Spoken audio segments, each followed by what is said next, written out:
এখন যে মন খইলা মানুষের সাথে দুইটা কথা কমু, গল্প করমু, ওই সুযোগটা নাই। সুযোগটা নাই কিসের জন্যে?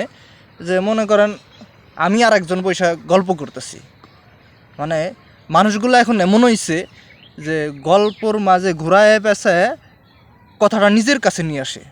নিজের কাছে নিয়ে আসার পরেই নিজের পরিচয় দেওয়া শুরু করে যে ভাই অমুক জনের সাথে আমিই ভালো আছি।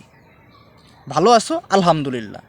নিজেকে জাহির করতে নাই যে ভালো আছে কেমনে, যে আলহামদুলিল্লাহ শহরে 2টা বাড়ি করতে পারছি, পোলামা ভালো পজিশনে আছে, মানে নিজের পরিচয় তুলে ধরতেছে। এটা আমি খারাপভাবে দেখতেছি না, কিন্তু ভাই কিছু কিছু মানুষ আছে এটা মানুষকে শোনায় যে আমার এইটা আছে, অন্যজনকে ছোট করে নিজেকে অনেক বড় কিছু মনে করে। আসলে প্রকৃতপক্ষে এই কাজটা আমার মোটেই পছন্দ না।